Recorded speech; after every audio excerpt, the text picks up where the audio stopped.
क्या हम जानते हैं कि हिंदू नववर्ष क्या है?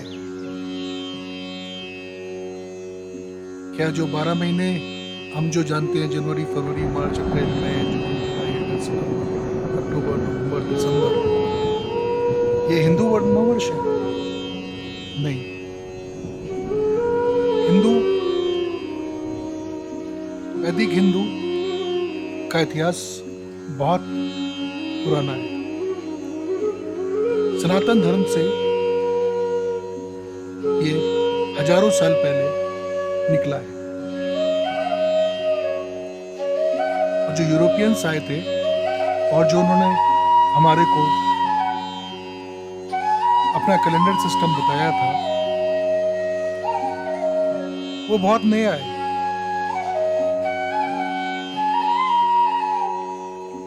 और उन्होंने जो भी चीजें हमें बताई या पूरे वर्ल्ड में उनको इम्प्लीमेंट किया, उसका अतीत काफी हद तक वो सनातन परंपरा से जाता है। वो चाहे सनातन हिंदू परंपरा हो, चाहे सनातन परंपरा पूरे विश्व में कहीं की भी हो, क्योंकि परंपरा तो सेम थी। और हर जगह के विद्वान जिन्होंने भगवान के साथ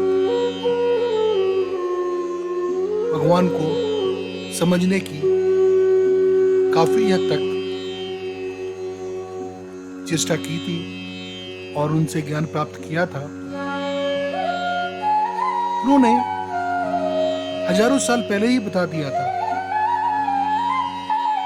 कि साल में कितने दिन होते हैं, कितने महीने होते हैं, और कि यूरोपियंस ने हमें क्या बताया और हम क्या उनको मना रहे हैं।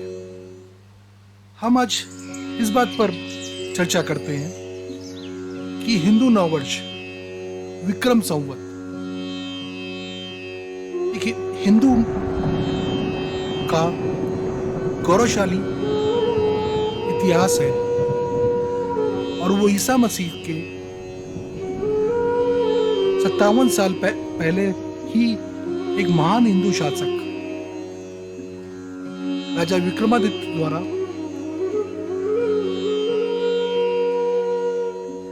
प्रतिपादित किया गया था।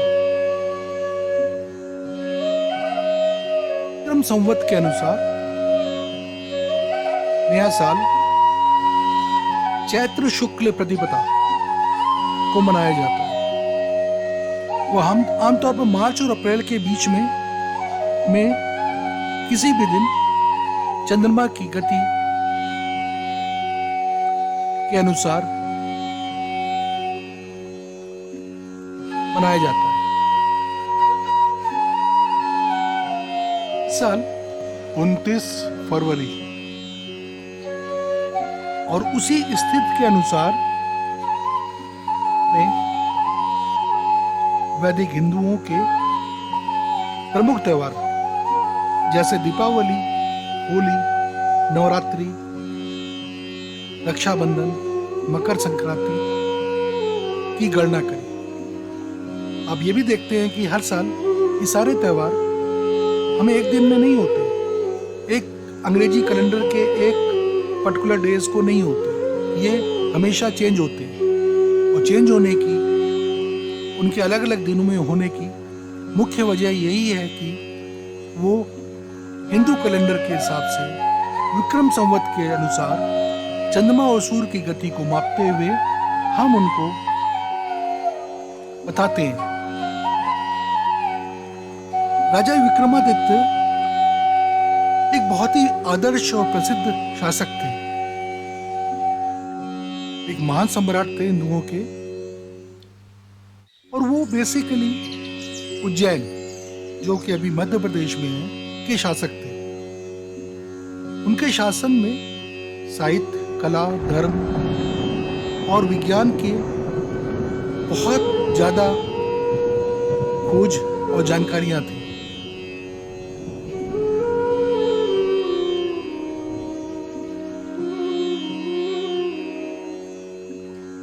वो इतने वीर थे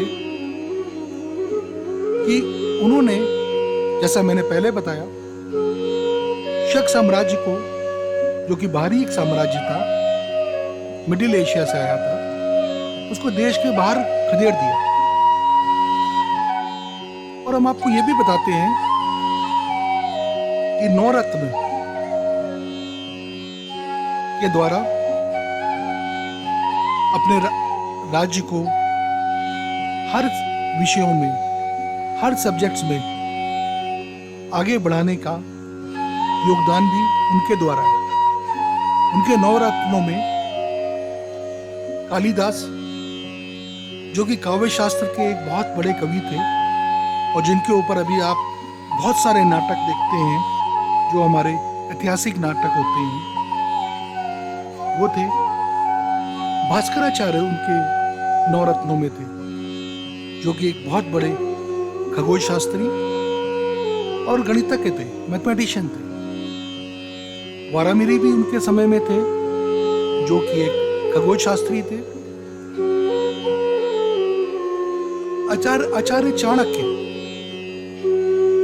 राजनीति और अर्थशास्त्र के महान वैज्ञानिक थे और जिन्होंने नंद वंश की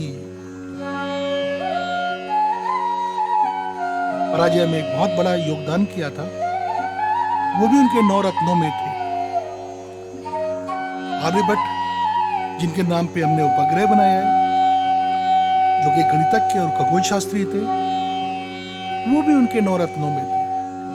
दंडी, काव्य शास्त्र के विद्वान भास्कराचार्य और शंकराचार्य, धार्मिक गुरु। श्री हर्षवर्धन, कवि और विद्वान, सारे उनके नवरत्नों में उपस्थित थे। इस वजह से हिंदुस्तान, भारतवर्ष हमारा, जिसको हम अंग्रेज सोने की चिड़िया भी कहते थे, एक सांस्कृतिक और बौद्धिक केंद्र था। बाहर के विद्वान यहाँ पर आकर दर्शन शास्त्र की, समाज की, शास्त्र की, विज्ञान की, खगोल शास्त्र की एक ट्रेनिंग लेते थे, एक विद्या का ज्ञान अर्जित करते थे। और उन्हीं विक्रमादित्य की कथाओं में और उनकी न्यायप्रियता को उभारते हुए कई कथाएं, जैसे कि विक्रम और बेताल, जो कि एक प्रेतात्मा और एक राजा के बीच का संवाद है कि क्या सही है और क्या गलत है प्रजा के लिए, उल्लेखित है। वो खुद भी भगवान शिव, विष्णु के बड़े भक्त थे।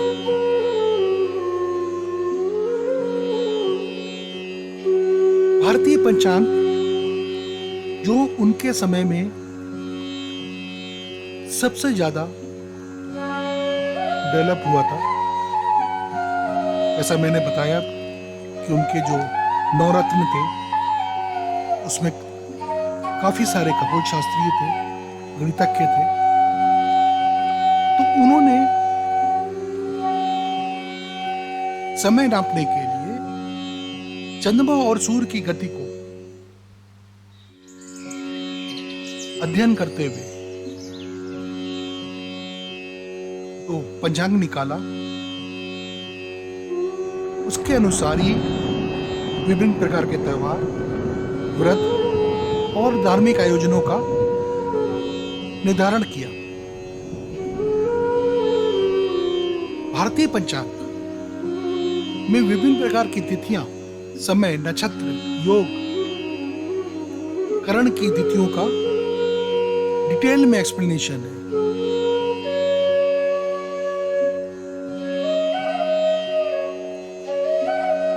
भारतीय पंचांग में तिथि वह दिन होता है जो चंद्रमा की स्थिति के अनुसार निर्धारित होता है। एक तिथि का अर्थ होता है चंद्रमा का एक विशेष कोण में आना। भारतीय पंचांग में 30 तिथियां होती हैं।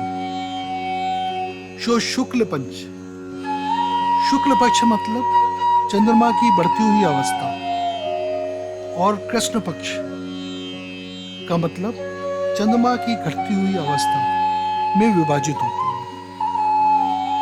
वार, जिनको हम सोमवार, मंगलवार, बुधवार, बृहस्पतिवार, शुक्रवार, शनिवार, इतवार के रूप में जानते हैं, वो भारतीय पंचांग में उल्लेखित है। सूर्य के दिन चंद्रमा के दिन के आधार पर निर्धारित किए गए। हाँ, मंथ्स भारतीय पंचांग में 12 महीने होते हैं, जो चंद्रमा के मार्ग और सूर्य के मार्ग के आधार पर निर्धारित होते हैं। और माह पे लगभग 29.5 दिन होते हैं। प्रमुख महीनों के नाम उनके हैं चैत्र, वैशाख, ज्येष्ठ, आषाढ़, श्रावण, भाद्रपद, आश्विन, कार्तिक, मार्गशीर्ष, पौष, माघ, फागुन और भारतीय पंचांग विक्रम संवत इतना विस्तृत है कि उसमें महीने, दिन, समय के अलावा नक्षत्रों का भी मूवमेंट, नक्षत्रों के बारे में, जो कि 27 से 28 नक्षत्र होते हैं, के बारे में भी पूरी तरह से बताया गया है। और योगा के बारे में, जो कि 27 योग होते हैं हमारे, और जो चंद्रमा और सूर्य की गतियों पर निर्धारित होते हैं, उसके बारे में भी बताया गया।